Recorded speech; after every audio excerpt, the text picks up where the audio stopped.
Hey, good morning, guys. Esteban here. Um, just trying to help out and shine some more light on the 2006 to 2008 Infiniti FX35 hard start issue slash cold start issue. Um, this is our 2008, which started having this issue sometime last winter. However, it wasn't as bad, and I never really looked into it until this winter. So, with that said, so what happens is you try to crank the car up and it just cranks. It doesn't start until your second, third try. Some people are developing all other kinds of issues along with it, like black smoke, which means the car's running rich because you're just trying to start it, but it's just not really doing anything but cranking. So just to show you guys, this thing's been sitting here overnight. It's about 27 degrees out here, which is kind of like a fresh morning. So here we go. Well,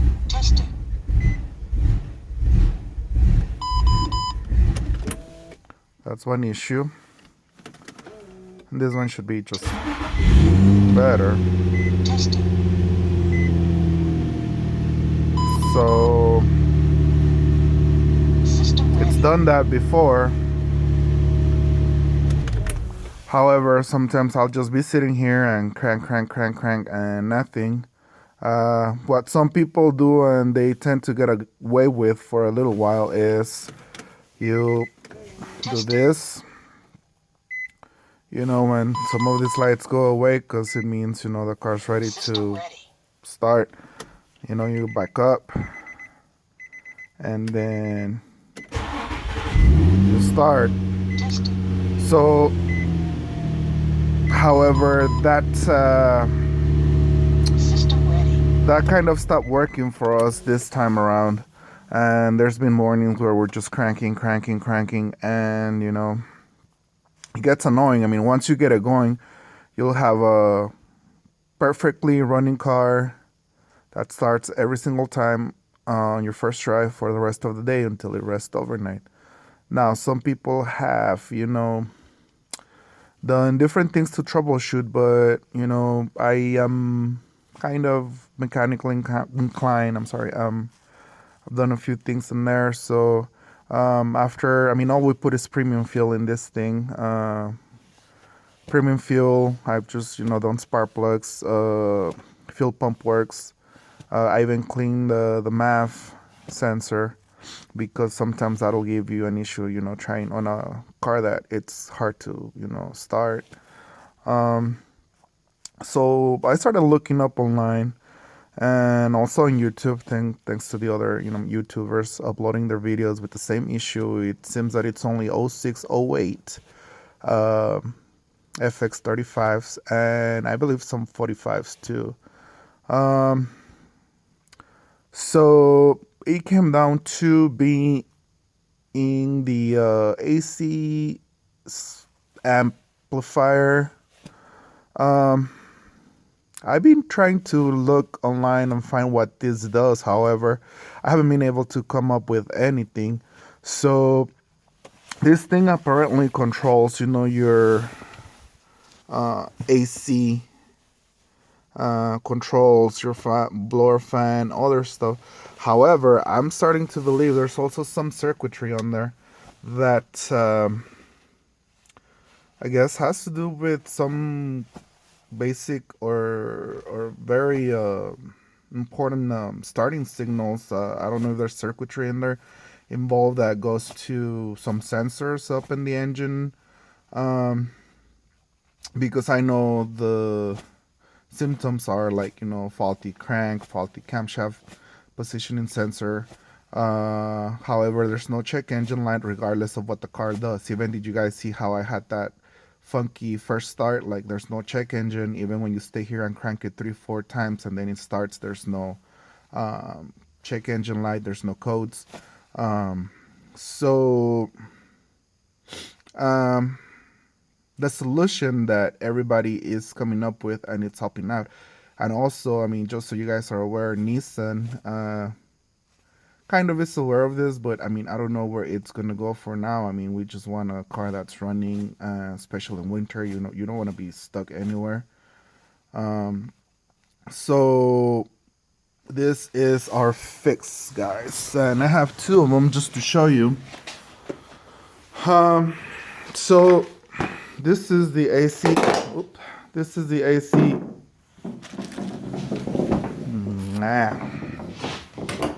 This is the AC amplifier.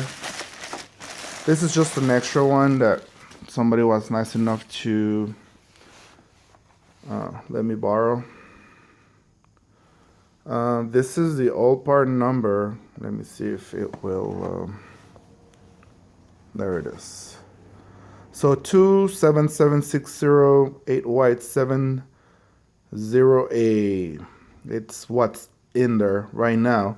So apparently something here, some circuit, something in the board inside of this AC amplifier gets too cold, because the car tends to do this more often or every morning when it's actually cold.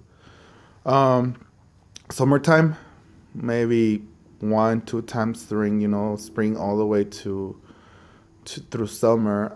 Once it started getting cool out there, started doing it more often, and now that it's super cold, it's like every morning pretty much.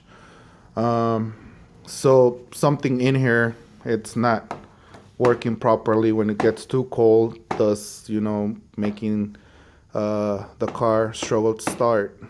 Now over here I have just like I was saying, somehow, or I don't know what's going on, Nissan is aware of this, but they have a revised part. This is the part you want to buy. So 27760-8Y71A instead of 0A. This is the new one. This is what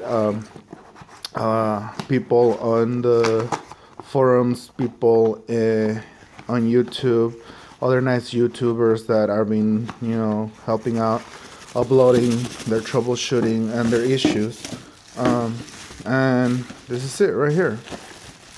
So, I mean, darker in color. And yep, it shows you there the part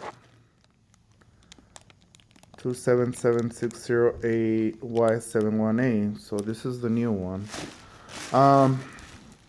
Also, a lot of you guys have been asking about what it takes to change it, if it's hard, if etc. You know, where it is located. Sometimes you'll find the diagrams. As you know, you find the part online. I found mine on eBay out of a New York Infiniti dealer. Super fast shipping. The best price out there from any other, you know, dealer online that I found, especially my local Nissan / Infiniti dealership. They run anywhere from $400 all the way to $570 something, depending on where you get it. So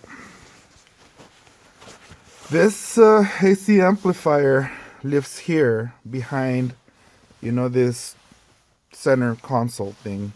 And honestly, I think that if you've screwed stuff off and on, or vice versa, on your car before, or snapped a panel here and there, you'll be good. You do not need to, you know, disconnect the battery.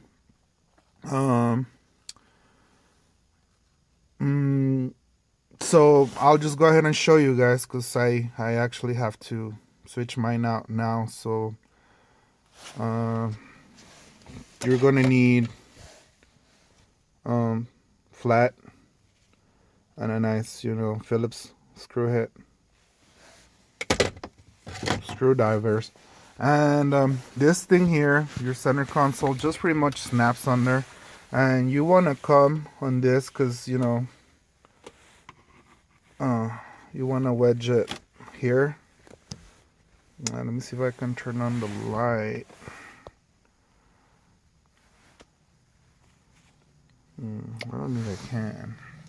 But if you could see, I'm just wedging it right in between, what's your plastic and the actual dash. And you don't want to apply any force like to this, like front or back. You want to come here. See how I'm grasping it? And pull up. See that? So when I did that, that broke it free. And then you just want to move up a little higher on this thing. So now I'm like bottom, center, the same deal, up. And with that, it's loose. So you just want to go all around with your hand, with your fingertips, and gently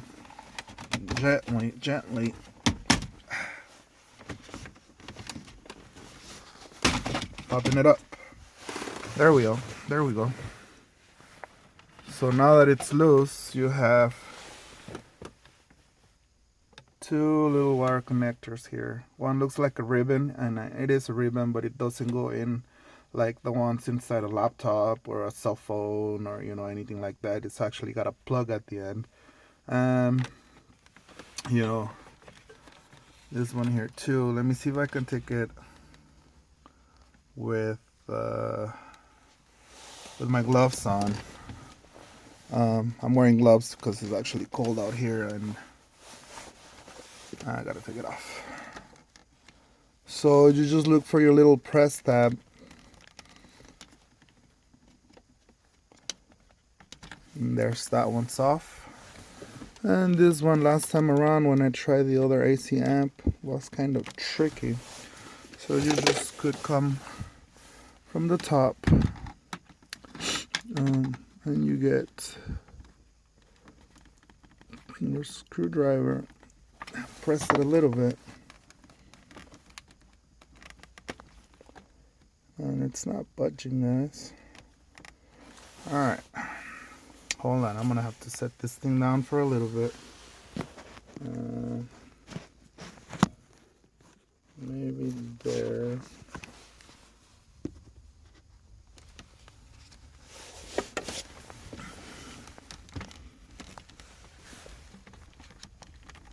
That's gonna be one of those two hand actions. So hold on, guys.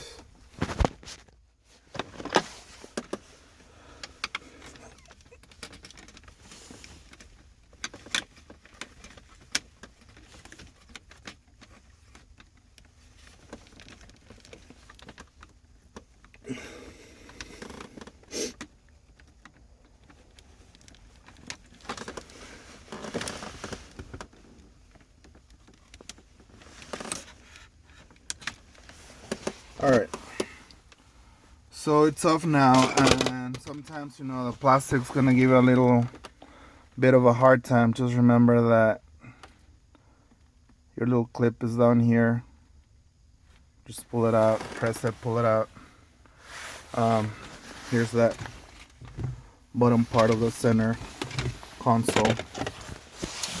So now, here it is. And you don't really need to mess with anything as far as separating the screen, getting all this. You have 1, you have 2, you have 3, and you have 4 Phillips screws right here.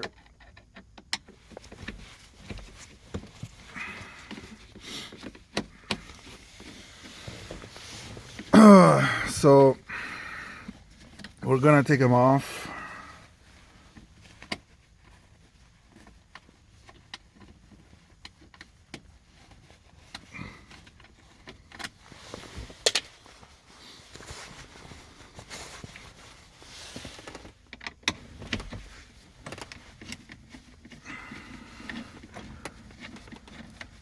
Now when you get to that AC amp, it's got some plugs in the back. a total of 3, and it's connected to this, to your stereo and a display screen bracket by 2 Phillips screws, and it's fairly easy. I mean, you just have to kind of open it up a little bit. You know, I'm talking about the little bracket, and I'll show you what I'm talking about so you can get to it, and it'll pop right off. You don't even need to disconnect your stereo or anything like that. I mean, I had the chance to do this last time when somebody let me borrow that other one, just to try it on my car. So what happens is that they over time start getting worse and worse, and mine is at the point where it's just really acting up more than normal. So some people can get by, but when it gets to the point where it's an everyday thing and it's just frustrating and you get fed up, and I don't know what else could happen. I guess I've heard of cars not starting for days, and you just crank, and you know, batteries will fix it for a little bit of time, and I guess it's just because maybe there's better stronger current going through, or it's hard to explain. I'm telling you guys, I've looked several places, and you know, it's frustrating, but this is the only true fix. So all you gotta do is grasp here, you pull, and here's one screw. You see it. Come on. Well, there. So you gotta take off this screw here. There's nothing there. That's just like kind of like a holding tab. There's one more on the same location on this side. However, guys, mine's missing because I had already taken it off and tested the other one. When you're handling this thing, all you want to do is be careful of your screen. I mean, it's nice, sturdy, thick enough screen, but don't bang it with anything, or you know, don't try and twist it or anything, which should not be the case here. So the stereo will support nicely on its own and kind of hold steady for you as you exchange this thing, and that's thanks to, you know, all the wiring and stuff back here. All you gotta do is, and I'm sorry about all the movements on my phone. I don't have, like, you know, a professional stand or a GoPro or anything like that. I'm just trying to help out here to show you guys, because I started seeing more videos, more people wandering and, you know, trying to get to the bottom of the issue. So what I'm trying what I tried to say, or when I said you guys are gonna have to bend, you know, your chassis a little bit, is just this right here. You could put your thumb here, and then you could do this number, because what that happens, if you could appreciate, is like it kind of pops open that tab. So let me go ahead and try that. Actually, I think I'm gonna have to put you guys down here for a little bit. I don't know if that's gonna show anything, but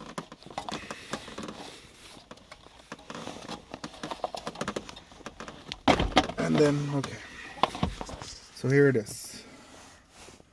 So you just gently pull this out, and when this tab gets freed up, you just grasp, you know, your whole little amp unit here, and it comes down. At that point, you're able to pretty much just grab it, and it's free. And see those 3 tabs? That's 1, 2, and 3. You just disconnect them, plug your new one, and you put it together in your in the reverse order. So let me go ahead and do that, and I'll come back to you guys. Guys, so I just replaced mine. I just undid this, you know, 3 plugs from the back. Pushed this tab in its place and came back and kind of did the same trick of, putting your thumb here and just pushing this out a little bit and it snapped right into place. Other than that, I mean, what other people do is they go 1, 2, 3, 4, 5, 6 screws just to free one side and have it easier. I mean, I think putting a little manhandle in this little corner helps out, because if you guys have ever switched out an Infiniti/Nissan stereo, I know you guys have been surprised about how tight these screws can be. So, nobody has time for that. So with that in place, now I'm gonna proceed to put, my screw here. I mean, it's not gonna go anywhere, but I'm already missing one. So I'll just put it on here and start the process of reassembling this. So let me do that real quick and then I'll come back to you guys. Okay guys, so I connected my button panel, or I guess center console panel, back to the stereo and to the power unit that's in there. The two connectors you saw me disconnect earlier. I haven't yet popped this center console on yet, but I just want to mention to you guys that you want to be real careful, because all the tabs here, they're very brittle, and you could snap one off and then it's going to be rattling, it's going to be loose, and all of that other nonsense that happens when you break those delicate tabs. Mine's not popping all the way. It's just lined up, but it's loose, and I just wanna go ahead and fire this thing up. Here we go. Testing. So once you do all this, the only thing that happens here is that your AC settings or heat settings come off, or they get reset. And yep, I'm due for oil change, so that's okay. We'll get to that later. So there it is.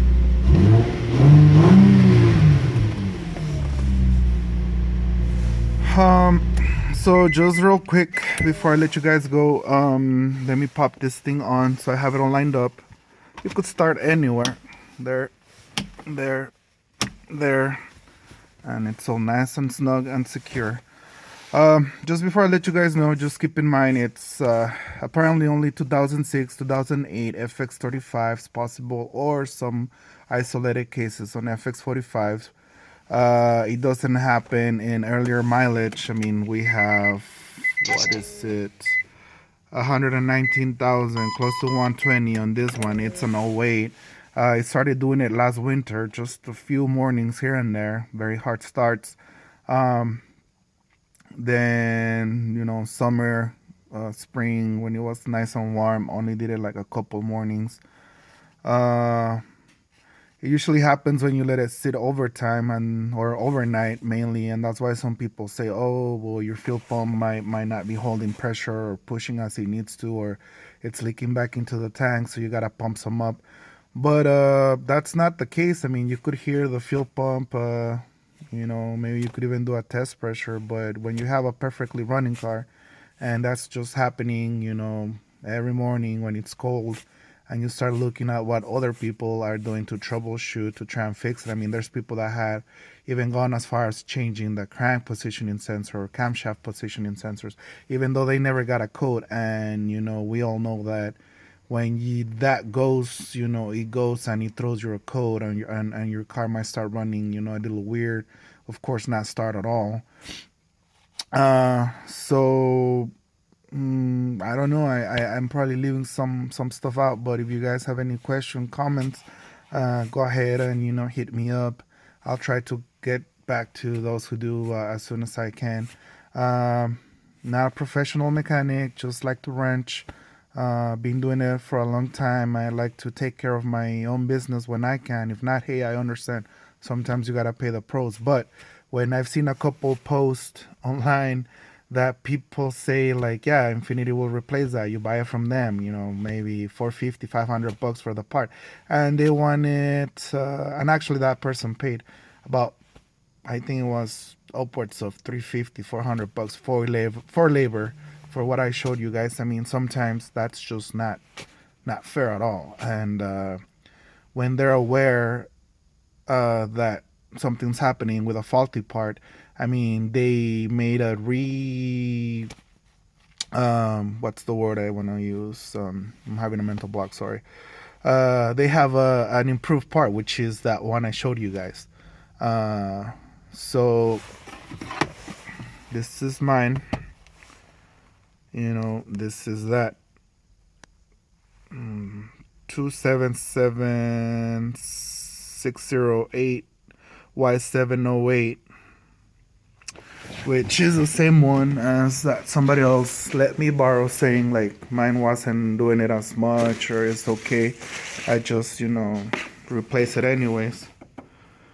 Same part number, but this is the new, reworked, improved 277608 Y71A. So this is the one you want. And I'll test it out tomorrow because it already started with this one, and of course it starting with this one. So overnight, cold temperature again, and I'll let you guys know what's up. All right. So thanks for watching, and hope you guys can fix your FX35 or even your FX45 with this video.